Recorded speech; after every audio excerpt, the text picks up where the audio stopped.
Yeah, mate, what are you up to? Oh, hey, mate, I'm just watching Burnley against Sheffield United.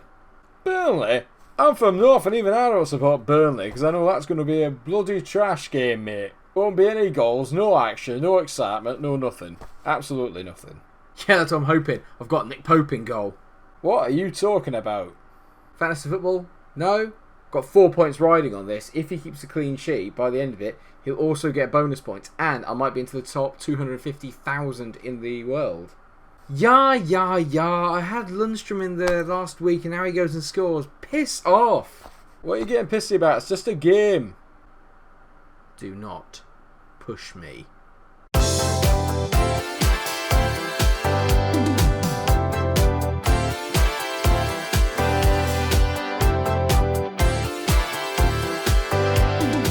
Hello everyone, welcome to my first Fantasy Premier League video on the channel. Those of you who know, a couple of weeks ago I actually did a video offering out everyone an invitation to the MikeRo Invitational, hence the title. The league code is down in the description. You're going to want to follow me there if you fancy taking me on at fantasy football this year. If you want to see my credentials, I'm not brilliant at the game, but I'm also not bad at it. And by that I mean, I get around about 2,000 to 2,100 points a year in terms of like the classic overall total, which isn't bad. What I love about fantasy football is it gives you that ability to find games that you wouldn't find interesting, like Burnley v Sheffield United on a cold, wet Monday night. It suddenly becomes very interesting if you have one player from either team in your game, and suddenly the entire game depends on how that player does. And I won't lie, it really affects my mood. So, FPL launched again earlier this week, and I've come up with a little draft team, which I'm going to share with you all. If you copy it, I will know. You're okay to copy it if you want, it might not do very well, in which case, haha, joke's on you! And me. So, this is the team I probably am not going to start the season with, but it's a good first draft for a team, and I would like to walk you all through it, and obviously get your opinions down in the comment section. Maybe you guys can give me some tips, maybe you want to keep them all to yourself for next year. Who absolutely knows? I just can't wait to get stuck into it. It's one of my favourite things about football, and I can't wait for it to come back on September the 12th. For those that don't know how the fantasy football works, a very quick run through is that you get £100 million to spend, and you have 15 positions. 2 goalkeepers, 5 defenders, 5 midfielders, 3 strikers. So, it's a good thing to try and keep your team well-rounded, but there's a lot of discrepancies in the valuations this year, which are making it very difficult to get a very balanced squad. I kind of come to the impression you're either very top-heavy, and you're banking a lot of the premium players, and there's not a lot in the way of bargains. However, observe. David Button is not a bargain because David Button will always be behind Matt Ryan, who for the record is £4.5 million. He's obviously the backup keeper at Brighton, but the most important thing about David Button is that he is only £4 million. And with that £4 million, I've decided I won't go off and get another £4.5 million keeper. I'm going to do something I don't normally do, and I'm going to invest in a premium goalkeeper that is going to hopefully have a very good season ahead of them.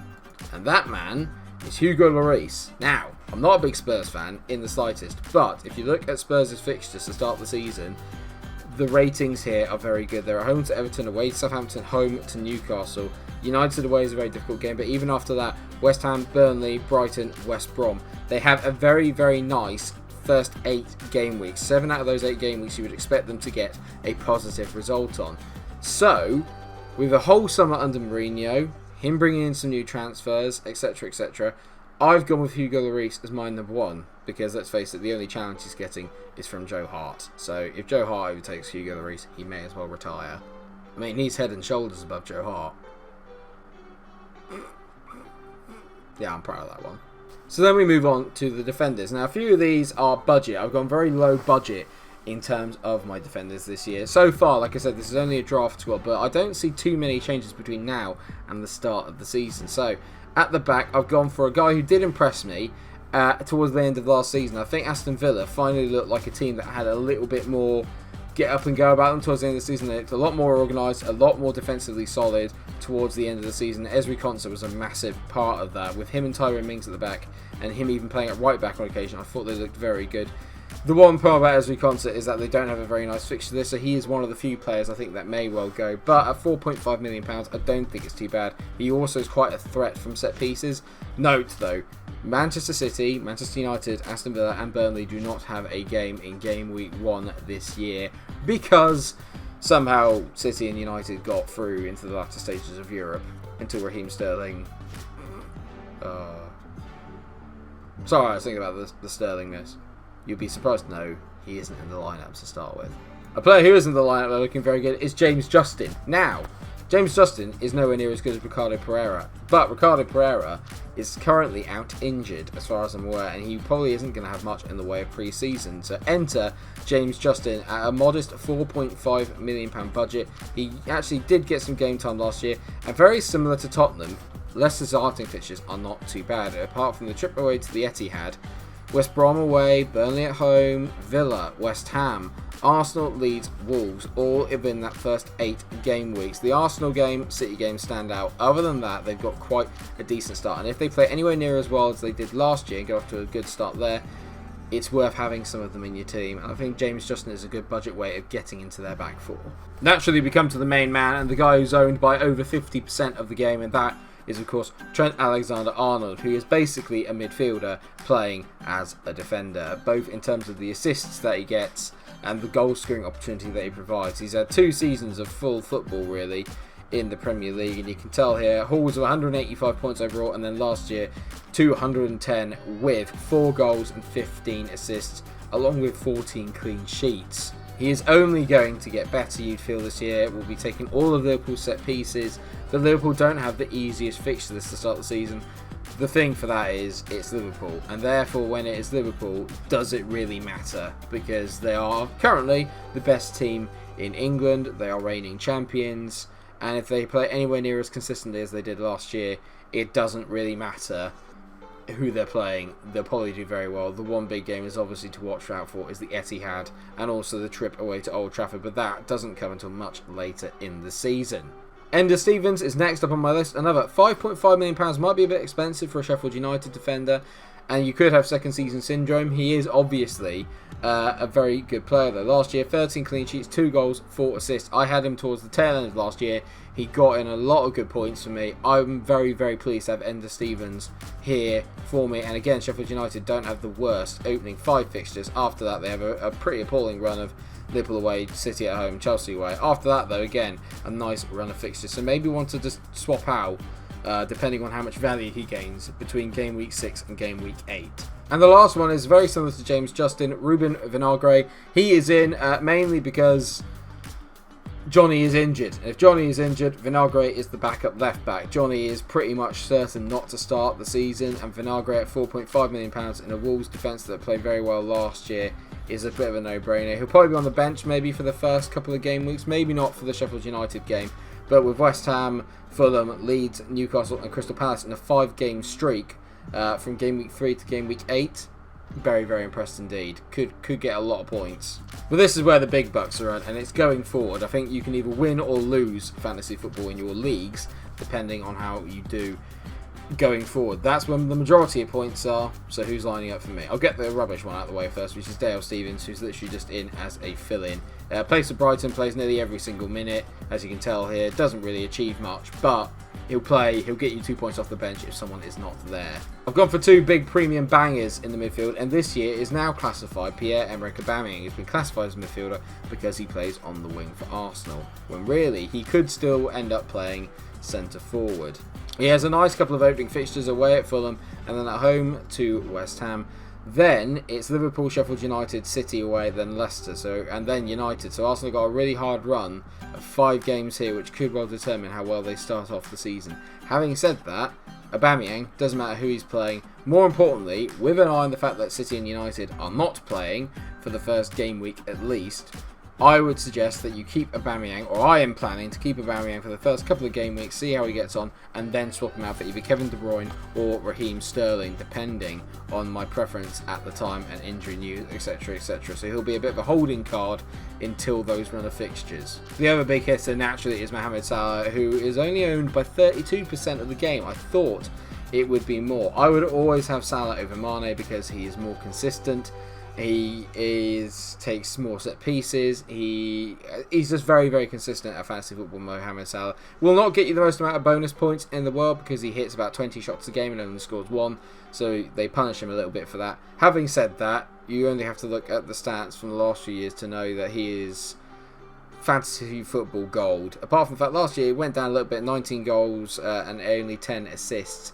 Not brilliant for a team that won the Premier League compared to his previous hauls the years before, but maybe, just maybe, this year is the year where Liverpool put a little bit more flair going forward. Last year they were very kind of consistent, energetic, got the job done, didn't win many games by more than 1 goal. Maybe this year there'll be a little bit more fluency.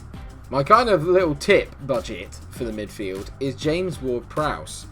Now JWP takes all the set pieces, obviously a free kick specialist, takes all the corners. Southampton played very well towards the end of our season when they changed to a 4-4-2 formation, and they've got a very nice early run of fixtures up until around about game week 10 where they play United at home, and then after that it gets a little bit more difficult. Until then, their fixtures are very nice indeed, and I think James Ward-Prowse will be at the hub of pretty much everything that's good around about the team. He had his best ever fantasy football haul last year, and I do expect him to do even better this year coming. And last of all is Heung-min Son. Again, follows on for the Hugo Lloris thing. I think if you are going to have a Spurs forward, you either have to pick Son or Harry Kane. Son had his best ever fantasy football year last year, 11 goals, 13 assists, and like I said, Spurs have a very, very nice opening run of fixtures. So Son is going to be my pick because Harry Kane is £10.5 million. Son comes in at a rather more modest £9 million, but I think he is top quality and a good budget holder. With the midfield being quite expensive, having Aubameyang, Salah and Son, I've got a slight problem in terms of the forward line, but this could change probably more than any other position. These could all change. But I'm going to start off with Alexandre Lacazette, very similar to Aubameyang in the sense that more of a placeholder for the time being, just to see if any kind of budget strikers come in that do well. And naturally, the transfer window still isn't over. There could be more moves. There could be many more signings. Lacazette is another one that's likely to not start the season for me, but having him potentially as a placeholder might not be the worst thing in the world. He finished the season relatively strong last year. Hopefully, he'll start the season strong next year if he is in my team. A decent player, as we all know, and at only £8.5 million, it's quite a nice way to get into the Arsenal front line. Next to him is, I think, another player who's just brilliant for fantasy football, and that is Jordan Ayew, who had his best fantasy football haul last year with 9 goals and 3 assists. Palace did very well last year, and their fixtures to start with are not too bad. You look at it here, they got a little bit of a hard start, but then literally from game week 5 onwards to game week 13, their fixtures are really nice, and Jordan Ayew seems to be a guy that pops up with big goals. Only owned by 6.5% of the game. He's a good differential player. I think he could be a little bit of a shout for a good haul this year. Speaking of underdogs, who I think could have a good haul, Che Adams. Now, originally laughingstock until he got his goal against City after lockdown. After lockdown, he actually outscored Danny Ings last year. 4 goals scored, 4 assists. He played very, very well towards the end of the season. And again, Southampton's fixtures are very nice. I think Che Adams could be a great budget option going forward this season. There is a chance, though, that I might bottle it a little bit and go for Danny Ings, who's £8.5 million, swap Lacazette for, obviously, so swap Lacazette out for Ings, Lacazette out for Ings, and then take Adams off, and then potentially find another cheaper forward. And there are loads of other players that I've been potentially looking at, and with the City and United players, this would definitely not be the finalised team. There's questions I need to answer, like, what am I going to do about Bruno Fernandes, because he's a player that obviously everyone will want to have. What am I going to do about Anthony Martial, Rashford, Sterling, De Bruyne, Aguero, Jesus? Loads of questions to ask. This is literally just probably my team for the opening 2 weeks of the season. But again, it is subject to change depending on injuries, depending on how I pretty much feel on a particular day. Let me know what you think in the comment section. It's the first time I've ever done a fantasy football video, so apologies if it's a little bit rough around the edges, but I'm sure you can kind of get at what I'm trying to go for here. I want to get you all a bit more involved. I want this to become a big thing for the channel.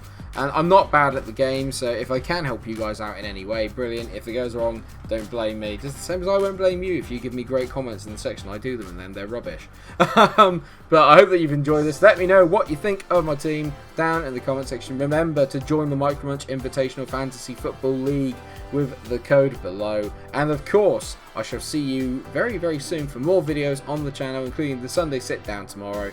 Thank you so much for watching the episode. I hope you've enjoyed it. If you have, please do like, share, and subscribe for more fantasy football, more football manager, more football chat, and just football, and gaming. It's great. Thank you very much, everyone. Take care of yourselves and stay cool. Bye.